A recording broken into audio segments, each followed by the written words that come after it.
that are bigger. Well, they're 3-year-old trees. Yeah, so they had enough that we could cut enough sticks to do about 500. So will this be a McIntosh?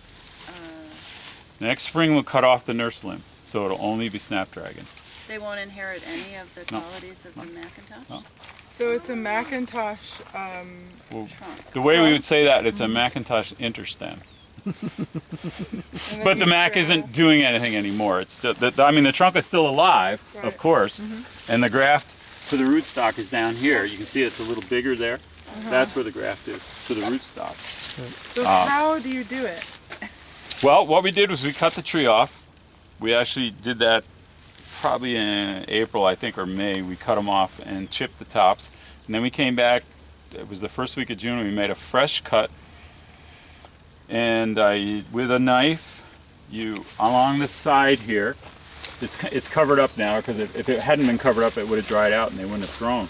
We made a vertical slice here, and then you just take the knife and you just turn it about not quite 90 degrees, and that loosens the bark on the one side. You only turn it one way. You don't want to loosen it on the other side.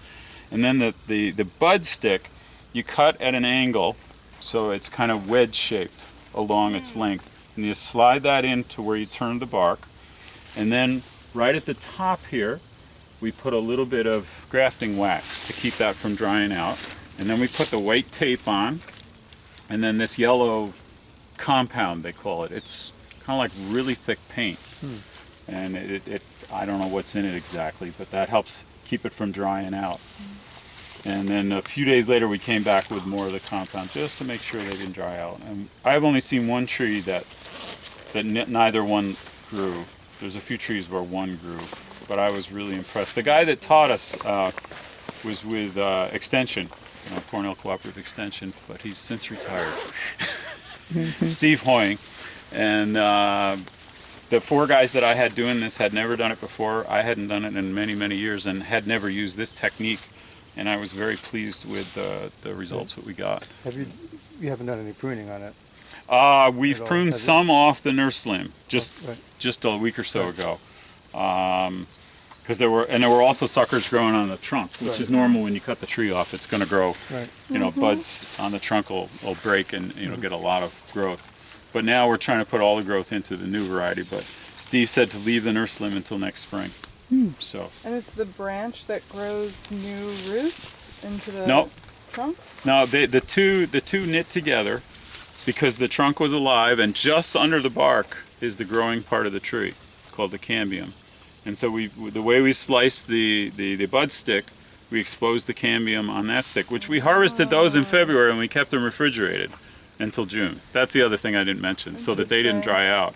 They were in damp sawdust, so they didn't grow, but they were cold and damp sawdust, so they didn't dry out. And then because the two cambium layers are together, they grow together, and so the life in the new stick comes from the trunk. So yeah. So the McIntosh trunk becomes the host then. Basically, yeah, that's one way to say it. Yeah. Gotcha. Yeah. And they meld together. Yeah. The layer underneath there that's still alive. Yeah. Wow. How much time does that cut off from growing a tree from Well, beginning to end? SnapDragon is a weak variety, and we don't normally get this much growth when we plant new SnapDragon trees, but because we have a bigger root, 9-year-old root under there, we're getting more growth. And these could grow another foot yet this year. They could, so it's quite a bit more. And they'll flower next spring. Actually, SnapDragon, they'll flower profusely. It's a very precocious variety. It wants to make fruit. We'll probably take almost all those off and just leave a couple apples. Maybe none, depending on how they look. Now the trunk's going to keep growing too, right? Well, no, the trunk's going to stay right at that. Stay It'll increase in diameter, okay. but it won't get any higher. But what we'll do next spring is we take these and wrap them together, 2 or 3 or 4 of them, whichever ones are upright, and then that'll become the trunk. And then they'll grow side branches, and then we'll treat it just like one of these trees over here. They'll grow together, those 3 Yeah. will grow together. Yeah. So is it hard to climb those trees, or is it impossible? I don't know. We never climb trees this size, so we use short ladders when we harvest in an orchard like this. we don't use ladders when we prune it. We have a platform that goes along that you can easily reach the tops to prune them. So that's part of the reason we're planting trees like this, is to minimize, not eliminate, minimize, well, some of the labor. So, yeah. That's the reason you graft? No, that's the reason we plant trees close together, much closer, and use the dwarf root stocks. Oh. Yeah, no, this was just to change the variety. Mac is pretty common and not very valuable, and the SnapDragon is a new variety. If a tree is planted from the